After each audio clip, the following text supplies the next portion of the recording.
Hello, my name is Dr. Raevti Bole, and I'm a urologist at the Cleveland Clinic who specializes in men's health. Today, I'd like to briefly introduce the topic of men's sexual health recovery after cancer. To begin, let's understand how many men might be affected by sexual health issues after cancer treatment. This figure briefly shows new diagnoses of cancer in American men.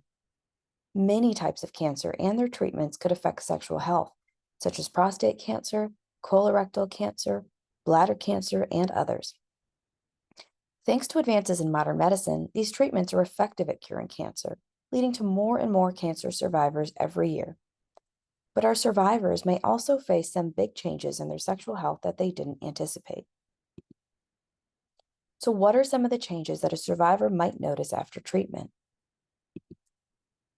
Well, erectile dysfunction is a common concern, particularly after treatments for prostate or bladder cancer. Other issues can include changes in orgasm, lower libido, loss of confidence or changes in body image, and pelvic pain.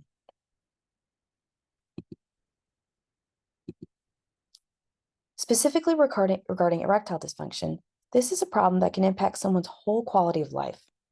Men have reported feeling broken or inadequate, of worrying that their relationships will suffer, or of feeling afraid for the future. Some men report that they feel like a different person and often feel like there may be no hope for help. As a result, almost 50% of men with ED can actually develop depression. And because of this, it's important to talk about sexual health early on and make sure that information on treatment is widely available. One very common and popular treatment for ED is an oral medication in the form of a pill. These medications are called phosphodiesterase inhibitors, and there are both generic and brand name options. The pills work in about 30 to 60 minutes after taking them and don't require any special teaching. Some of them need to be taken on an empty stomach, but most people find these very easy to use. Side effects are possible, but are usually mild, such as a headache, facial flushing, or mild muscle aches. A stronger option for medication is an injectable version. These work in about 5 to 10 minutes after giving the injection. One possible side effect of injectables is that the medication could be too strong and could cause a prolonged erection. For that reason, they do require special teaching from a medical provider to administer safely. Another option to treat ED is a vacuum erection device. This device can work in 1 to 5 minutes to create an erection, and then a tension ring is put on to maintain the erection. When used properly, the device is very effective, but it does require a learning curve.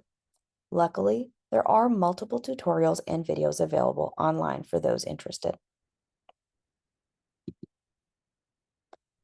Yet another treatment for ED involves surgery, which is usually done for severe symptoms or when the other treatments are not possible. Surgery involves placement of a completely internal prosthetic device, which takes about an hour. The surgery is usually outpatient, with most men going home the same day. After surgery, the device can start to be used in about 4 to 6 weeks after the body heals. The device is very durable and lasts about 20 years on average.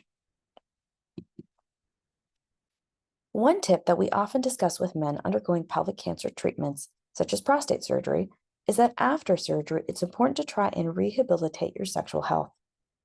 This is often done by starting a low dose of medication early on in recovery, or by using a vacuum device to promote blood flow to the genital area.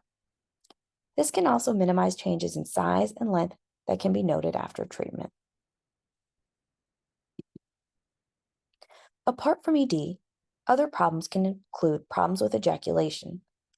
Loss of ejaculation can be permanent depending on the type of surgery or other treatment.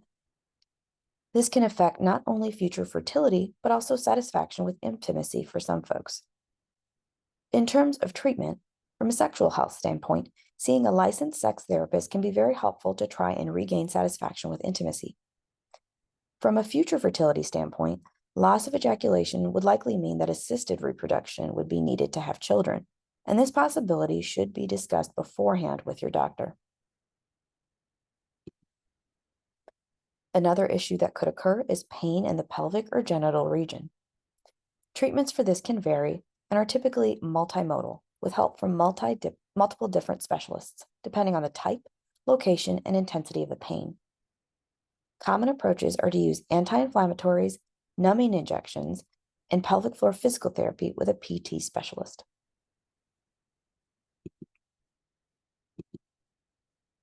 Low libido or low sex drive is also a common concern after cancer treatment.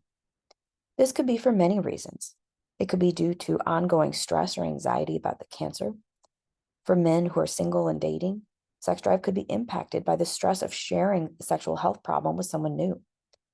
And for some men who are taking a hormone treatment for their cancer, this can also impact sex drive. Treatment for low libido can be different depending on cancer type and recovery status. Some men have the ability to optimize their hormonal levels with medication. For many men, joining a survivorship group can be helpful to share with others who experience similar issues. And for many men, therapy can be very valuable to teach them how to bring up intimacy issues with a current or a new partner.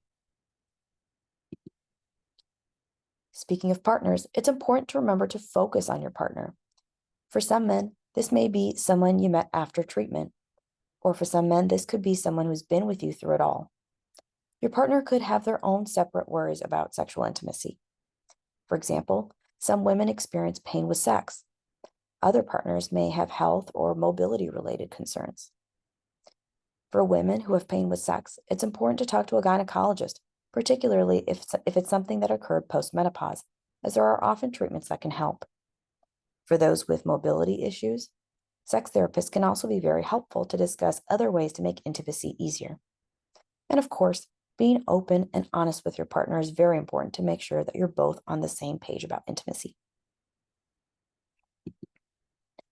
For anyone dealing with these issues with sexual health during or after cancer treatment, we have many types of specialists at the Cleveland Clinic who can help, and we're happy to discuss what treatment options would look like for you.